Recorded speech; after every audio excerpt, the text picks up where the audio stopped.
Assalamualaikum teman-teman. Selamat datang kembali di Abrar Aziz Official.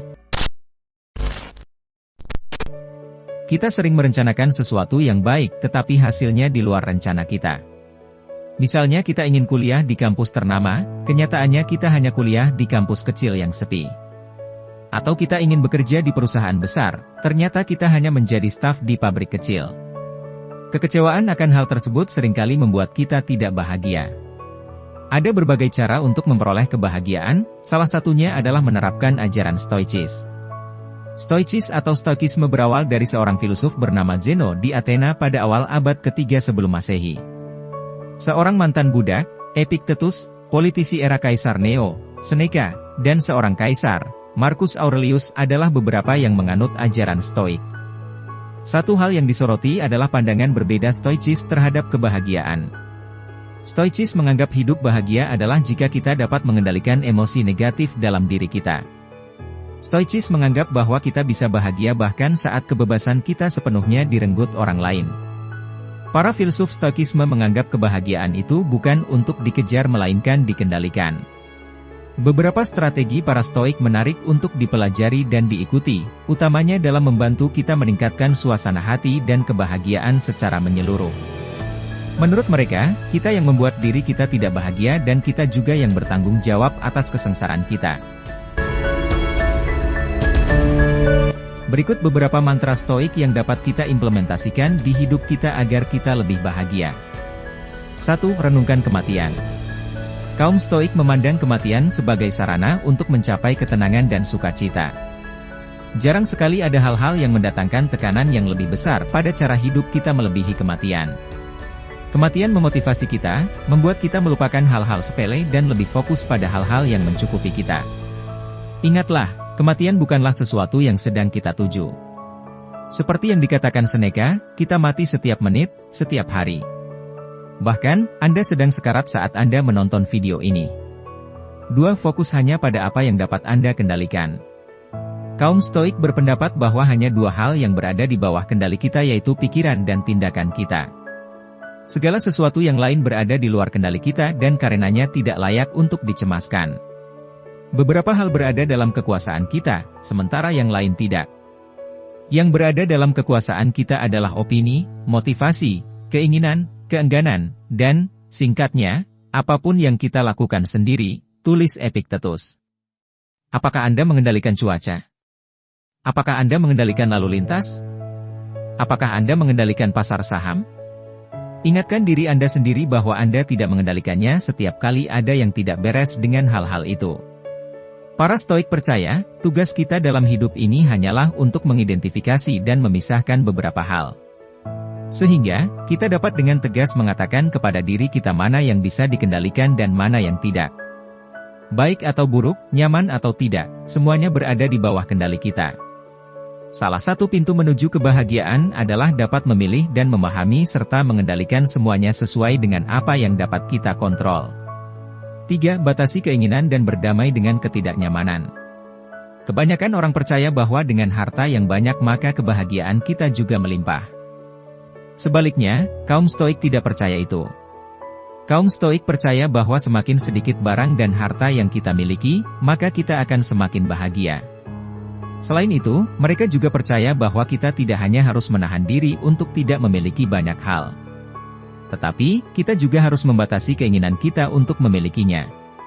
Beberapa filsuf Stoik juga mempraktikkan ini dan mereka percaya bahwa hal ini membuat mereka lebih menghargai sesuatu. Mereka mempraktikkan ketidaknyamanan agar siap menghadapi tantangan hidup dan tidak terlalu bergantung pada benda-benda. Seneca percaya bahwa menempatkan diri Anda dalam situasi yang penuh tekanan akan meningkatkan ketahanan Anda.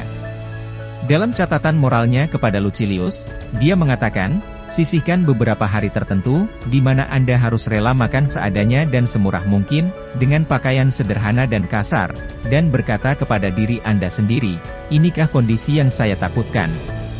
Anda bisa mempraktikkan ini dengan berpuasa atau mandi air dingin. Anda bisa memilih untuk tidak menggunakan AC sesekali atau pergi keluar dengan berpakaian tipis dalam cuaca dingin.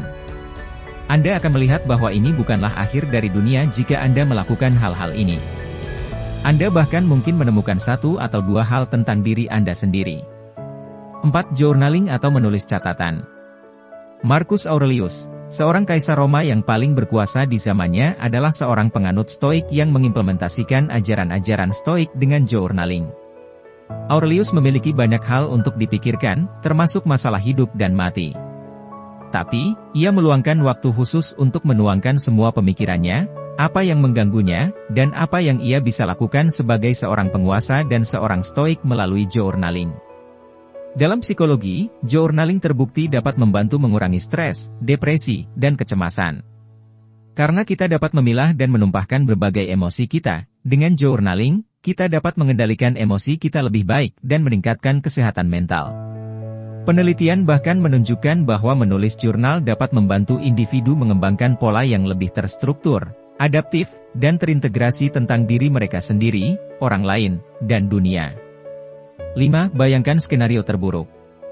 Seorang penulis bernama William Irvine menggambarkan visualisasi negatif sebagai teknik tunggal yang paling berharga dalam perangkat psikologi Stoik. Visualisasi negatif membuat Anda sepenuhnya menghargai hal-hal yang Anda miliki dengan membayangkan bahwa mereka akan hilang suatu hari nanti. Ini bisa termasuk teman, anggota keluarga, anak-anak, dan orang lain yang Anda sayangi.